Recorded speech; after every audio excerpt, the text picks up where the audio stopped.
بسم اللہ الرحمن الرحیم۔ یہ ریڈیو قطر ہے۔ اب آپ محمود احمد سے خبریں سنیے۔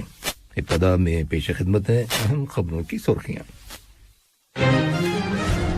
اسم امیر نے سعودی عرب کے فرمانروا کو تعزیت کا برقی پیغام اور بیلجیم کے بادشاہ کو مبارکباد کا برقی پیغام ارسال کیا ہے۔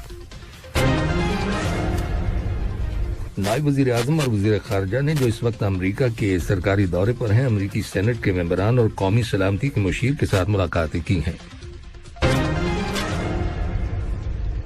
وزارت صحت نے اعلان کیا ہے کہ ملک کے اندر گزشتہ 24 گھنٹوں کے دوران کرونا وائرس کے مزید 116 مریض صحت یاب ہو گئے ہیں، جس کے بعد شفا پانے والے افراد کی مجموعی تعداد 2,22,478 ہو گئی ہے۔ اور چین کے وسطی علاقوں میں شدید بارشوں کی وجہ سے جو سیلاب آیا ہوا ہے، اس میں کم از کم 25 افراد ہلاک ہو جانے کی اطلاع ملی ہے۔ یہ تھیں اہم خبروں کی سرخیاں، اور اب سے چند لمحوں بعد تفصیل سے خبریں نشر کی جائیں گی۔ لیجیے اب آپ تفصیل سے خبریں سنیے۔ صاحب اسم امیر شیخ تمیم بن حمد آل ثانی نے سعودی عرب کے فرمانروا خادم الحرمین شاہ سلمان بن عبدالعزیز آل سعود کو شہزادی نوف بن خالد بن عبداللہ بن عبد الرحمن آل سعود کے انتقال پر تعزیت کا برقی پیغام ارسال کیا ہے۔ صاحب اسم امیر شیخ تمیم بن حمد آل ثانی نے بیلجیم کے بادشاہ فلپ کو ان کے ملک کے قومی دن کے موقع پر مبارکباد کا برقی پیغام روانہ کیا ہے۔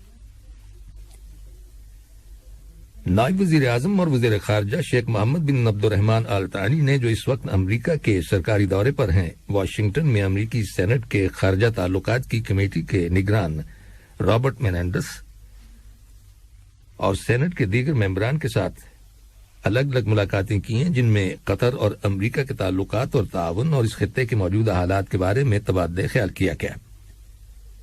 امریکی سینٹ کے عہدیداروں نے ان ملاقاتوں میں اس خطے میں امن و استحکام کے معاملے میں قطر کی کوششوں کی تعریف کی۔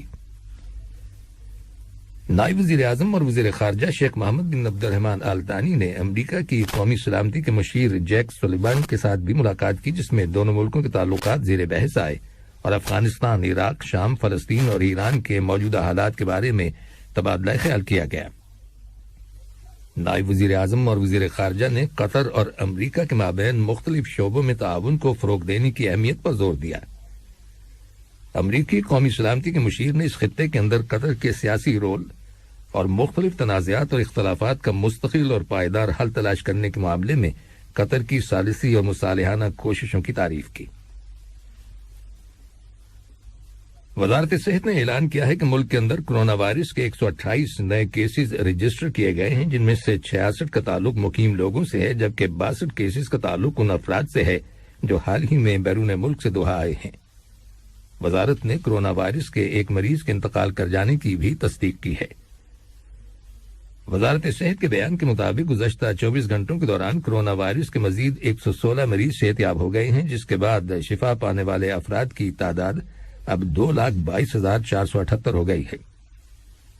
دریں ملک کے اندر کرونا وائرس کے خلاف قومی سطح پر جاری ویکسینیشن مہم کے تحت اب تک دی جانے والی ویکسین کی ڈوزز کی تعداد 35,81,000 سے زیادہ ہو چکی ہے۔ یہ خبریں ریڈیو قطر سے نشر کی جا رہی ہیں۔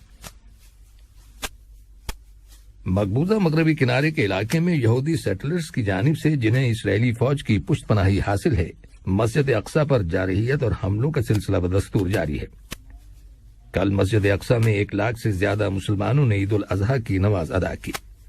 اتنی بڑی تعداد میں مسلمانوں کا مسجد اقصی میں عید الاضحیٰ کی نماز ادا کرنے کا ایک مقصد یہ بھی تھا کہ یہودی آبادکاروں کی مسجد اقصی پر جارحیت کو روکا جائے۔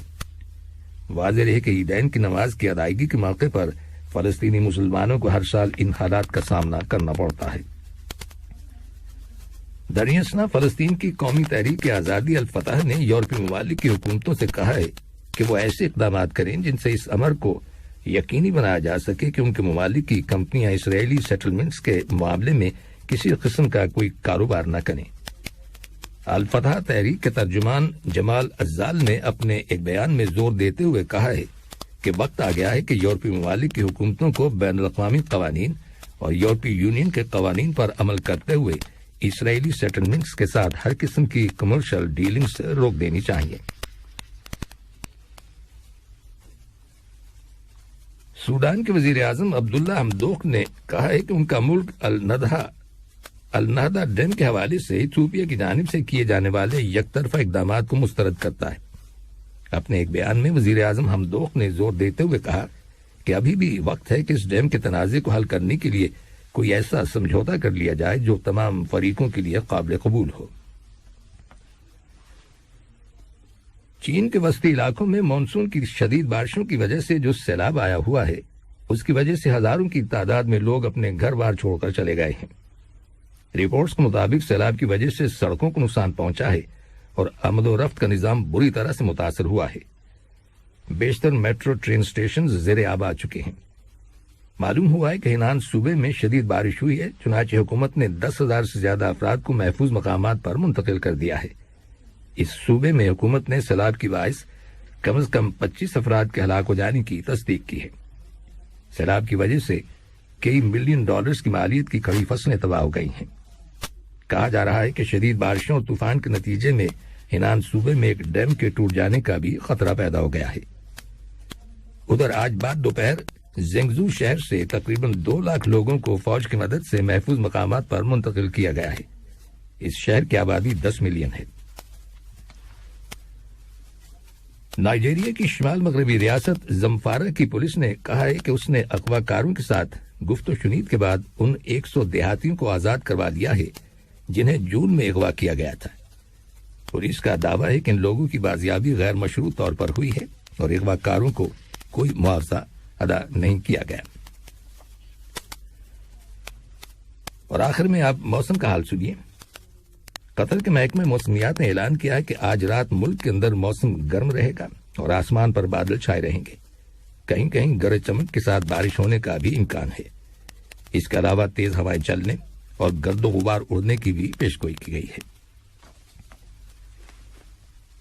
آخر میں اہم خبروں کی سرخیاں ایک بار پھر سن لیجیے۔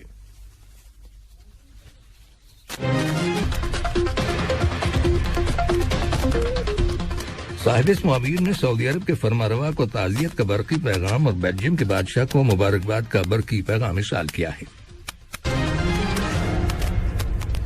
نائب وزیر اعظم اور وزیر خارجہ نے جو اس وقت امریکہ کے سرکاری دورے پر ہیں، امریکی سینٹ کے ممبران اور قومی سلامتی کے مشیر کے ساتھ ملاقاتیں کی ہیں۔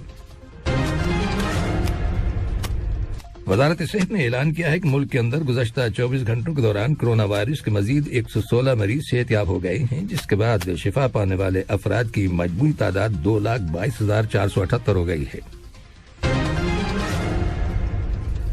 اور چین کے وسطی علاقوں میں شدید بارشوں کے سبب جو سیلاب آیا ہوا ہے، اس میں کم از کم 25 افراد ہلاک ہو جانے کی اطلاع ملی ہے۔ ریڈیو قطر سے خبروں کا آج کا دوسرا بلیٹن ختم ہوا۔